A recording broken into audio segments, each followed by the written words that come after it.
All right, everybody, this is November 20th. This is a Monday. Today's Bell Ringer question deals with the methods people have been known to express themselves in their lives, pretty much through action. Obviously, they can express themselves many different ways without action, but at the same time, we're going to look at how people express themselves through their own actions. And these are some of the reasons people came up with today: music, art, through like painting and drawing, literature, speaking, dancing, fashion, and also the culinary arts are also ways people have been used to express themselves. Now, I asked later on, after the Bell Ringer, people give me their answers. I asked them what they thought was the most popular way Americans express themselves in the 20s. Most people came up with music as the number one, but it also wasn't uncommon to hear dancing or fashion to be that part as well.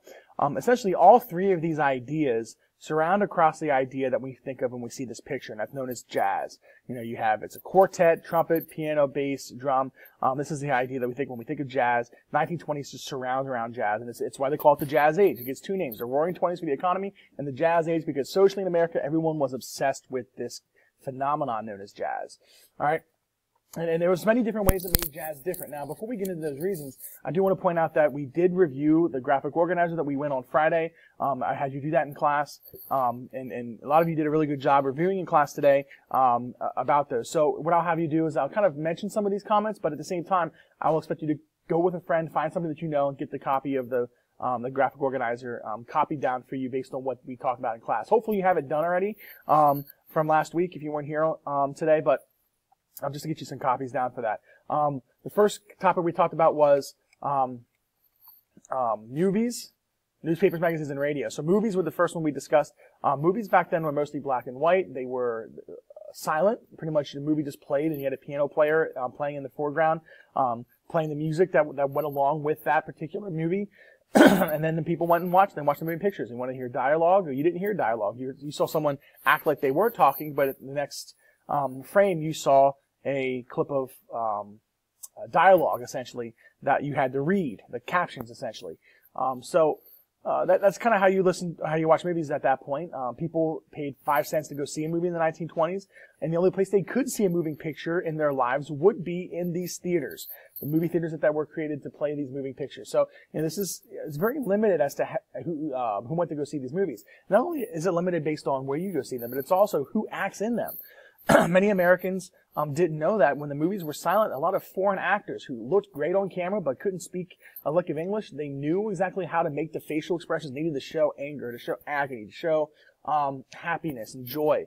They knew how to do all that, so that made them very good for silent movies. However, as these movies began to change during the 20s for sound, to actually mention the speech of the dialogue in these movies, that's when we begin to see a major change in the use of actors in the movies. Now, when we look at today, obviously you can do your own due diligence, look at some of those differences from movies today, and again, you look at the graphic organizer, the top part of each category, I have you look at what is it like in the 20s, and then below I have you look at how is it like today. Next one we'll look at is radio. I know it's out of order here compared to your graphic organizer, but radio is the next one. Radio at this point is essentially what you see in this photograph here in this image. The idea that radio was a big item that people bought on credit in the 1920s economy.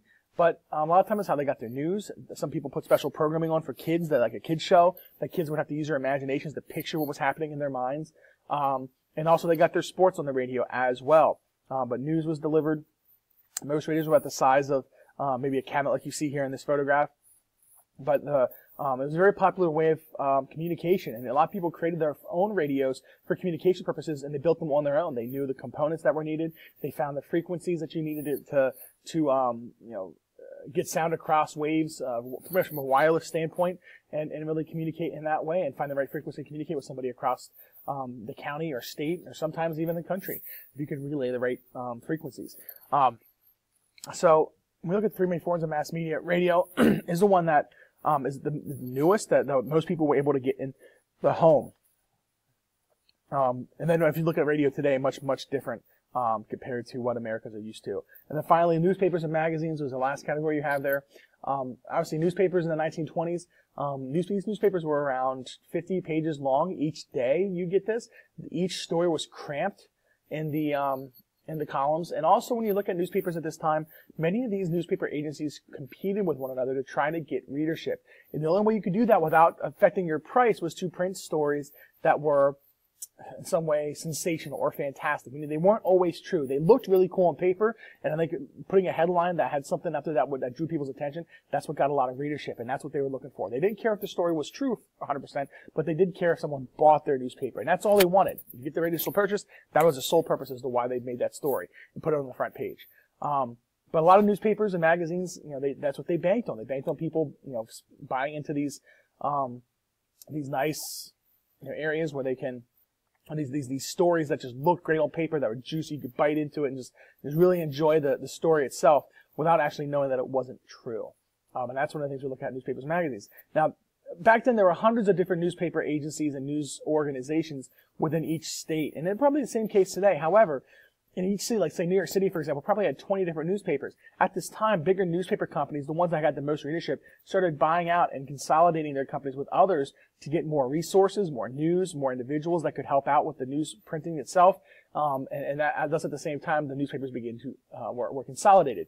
For instance, you look at newspapers in major cities today. Most cities have one or two major newspapers that make the news for them. And then obviously there's a national newspaper today we call the USA Today.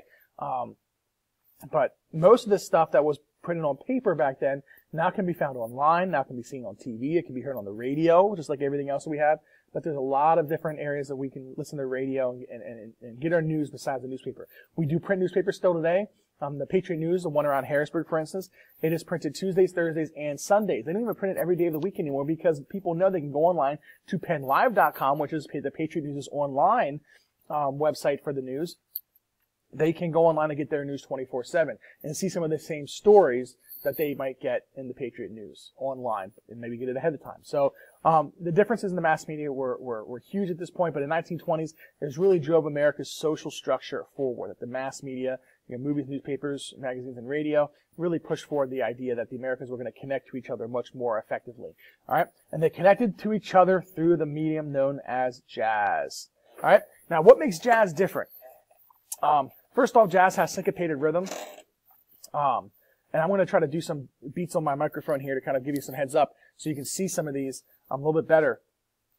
But when you look at this, I want to kind of get you hopefully this works out for you if you can hear this. But syncopated rhythms really change how you believe the music is going to be played. So if I have a beat in the music like this,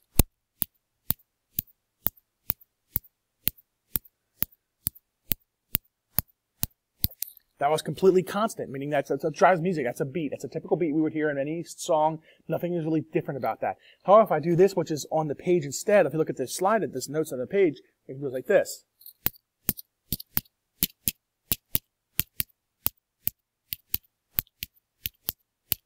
All right, so a little bit different, and that's how you would see it. And again, if you play this together, it sounds pretty cool when it is together.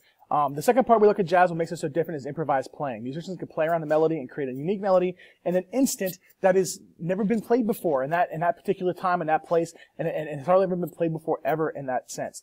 And musicians were really good at doing that. And tomorrow in class, I actually have some recordings of some live 1920s jazz bands playing for a live radio broadcast, and I'll have that ready for you. But however, to kind of get you the difference of these, I have two versions of Amazing Grace here. One is an original version done by a trumpet player. Another is done by a more jazzy-like trumpet player. And you can watch these videos. They're up on my Canvas page right now. But that's really what makes jazz different. That's all we got to talking about today. I also brought in my trombone today to play in front of in class. Not really to show up, but just again give you another modem of seeing how jazz was very different in that mindset. So hopefully, if you get this stuff, watch these videos on not YouTube but on Canvas, and watch those videos and get the difference of how these songs really differ between each one. What is Amazing Grace, how it's original. Many of you probably sing it right now, or at least sing the melody to it. But the others, when you get the jazzy version, it definitely changes it up in terms of how it's played, because you have syncopated rhythm, and then also most of it is done through improvised playing, which uses syncopated rhythm to play around that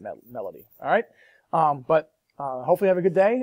Check it out. If you have any questions, please don't be afraid to email me. Again, tonight our Canvas quiz is due. Do not be afraid to get online, and do not forget to get online to do your 10-question quiz. I will put something up here instantly after this video is done to remind you that it is needed to get done. All right, everybody have a fantastic night. I will talk to you later.